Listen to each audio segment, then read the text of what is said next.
Hollywood productions must be given their proper due for providing members of the public with many well-known breeds that spark romantic yet unrealistic expectations that lead to common misunderstandings between dogs and humans. Examples of television programs that project a false reality to the public concerning dogs are as follows. Example number 1. A proper warning label for the TV show Cops should go something like this. Warning: German Shepherds are not born automatically knowing how and when to protect you and your family. The German Shepherds that you see in this show helping us to capture criminals cost the department a couple $1,000s for the best pedigree, a few $1,000s for basic and advanced obedience training, and another few thousand to send to a bite training specialist to learn how and when to pursue a criminal and attack with proper on and off commands. Example number 2. A proper warning label for the TV show Lassie should go something like this. Warning: Acting is Lassie's full-time job. We pay the best trainer in LA thousands of dollars monthly to maintain her basic and advanced obedience skills while teaching her new skills necessary for our upcoming episodes.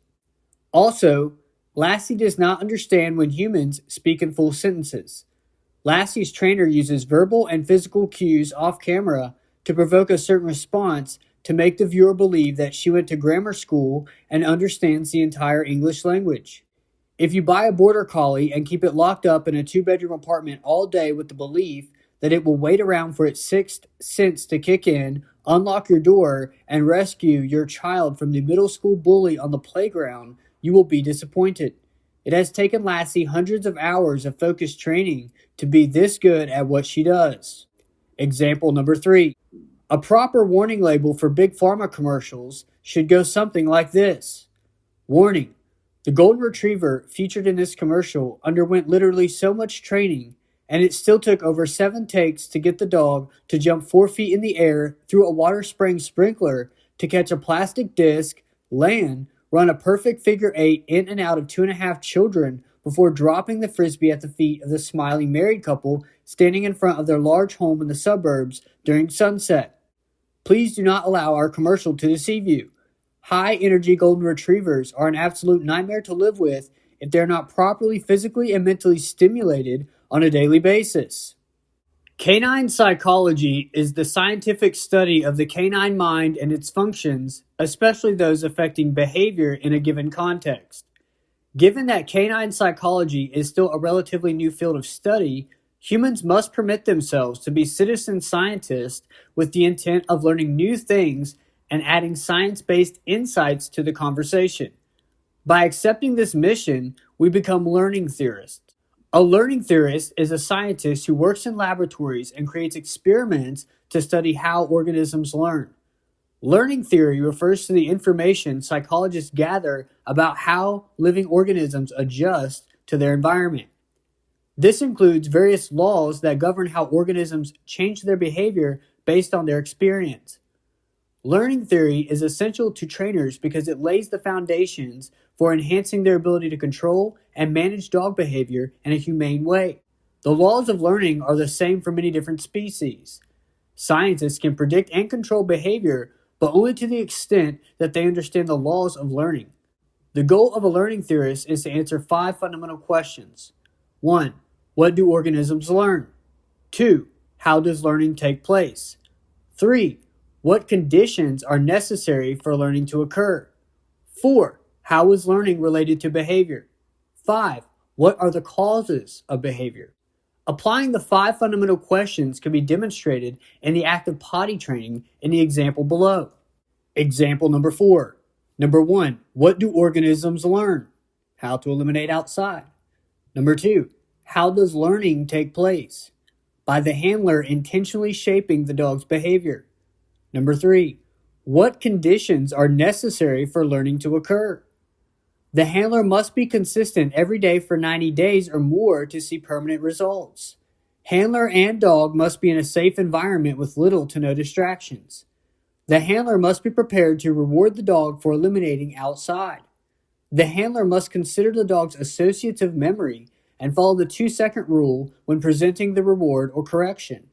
The handler must be focused on watching for signs the dog needs to eliminate by observing them after eating and waiting for them to drop their head and begin sniffing for a spot. Number 4. How is learning related to behavior? Dogs do not come pre-programmed knowing how to interact with a human in their lifestyle. The handler must have a deep understanding of the difference between associative memory and episodic memory in order to understand how to tap into the dog's reward system. Number 5. What are the causes of behavior? The cause of the dog's elimination in the house is that the dog has never been taught. The dog is full of elimination and needs to relieve itself. The handler is allowing it to happen or does not understand how to potty train a dog. Suppose a handler goes to the local animal shelter and brings home a dog that is not potty trained. The handler must approach this problem like a scientist by manufacturing the environment so that it is the same for every scenario. On day 1 of bringing the dog home, the handler feeds them little to no food and just enough water to keep them hydrated. The purpose of this is to reset the dog's bowels so that their bowel movements are predictable. The handler decides they will conduct structured feeding times twice a day. On day 2, after the dog's first morning feeding time, the handler arms themselves with a pocket full of treats and observes the dog. They ask themselves, when will the dog begin showing signs it has to eliminate? 10 minutes? 30 minutes? An hour? The handler waits patiently for the dog to drop its head and begin looking for a place to poop or pee. When the handler sees this, they immediately put the dog on a leash and take them outside. The handler follows the 2-second rule by rewarding the dog with a high-value treat for going outside, or in the designated spot. Note, the handler does not have a meltdown or have an anger outburst because the dog is not perfect on the first repetition. Instead, the handler understands that this exercise can take 3 to 5 weeks of consistency before results begin to show themselves. A dog handler may purposefully train repeatable behavior or inadvertently train repeatable behavior. Changes in behavior that may manifest from factors other than training include, number 1, maturity, physical development, 2, muscular fatigue, tiring of muscles, 3, sensory adaptation, the process in which changes in the sensitivity of sensory receptors occur in relation to a stimulus. Science has never proven that dogs are altruistic or religious, feel guilt or shame, feel spite or revenge, or are guided by a sense of esoteric duty. Attributing these human characteristics to dogs will confuse our understanding of their behavior. Therefore, it is paramount that citizen scientists stick to science. Science is always observable, measurable, and repeatable. One of the most common disconnects trainers find themselves correcting between dogs and humans is a concept called anthropomorphism. Anthropomorphism refers to humans' tendency to attribute human forms, behaviors, and emotions to non-human animals or objects. The act of projecting anthropomorphism is a sin against dogs. Here are common examples of anthropomorphism. Example number 5. A human may say, I put my dog in his crate because he pooped on the carpet, and as soon as I let him out, he jumped on the couch and began chewing on the cushions. He does this every time he gets mad at me. In this example, the human has committed the sin of anthropomorphism by attributing feelings of revenge to the dog. Example number 6. A human grows up watching the hit TV show Winnie the Pooh.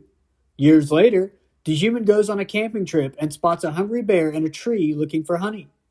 The human approaches the bear and tries to pet it. The bear eats the human. In this scenario, the human has committed the sin of anthropomorphism by treating a bear like a cartoon character and not recognizing its true nature. Example number 7. A human watched the hit TV show Legally Blonde and was inspired to get a teacup chihuahua. The human works to relive the fantasy of being like Reese Witherspoon in the movie, so they stuff the dog into the purse and take it everywhere. The human refers to the dog as their fur baby and never misses an opportunity to pass it around to strangers to allow them to touch, hold, kiss, and pester it. Within a few short months, the Chihuahua is showing severe signs of fear that is expressing itself through aggression. The human perceives these behavioral issues as something like, my dog is very protective over me and tells it just like it is, just like her mama. Ha ha. Due to the human treating the dog like a stuffed animal, the dog has developed severe phobias to the outside world. The human has committed the sin of anthropomorphism.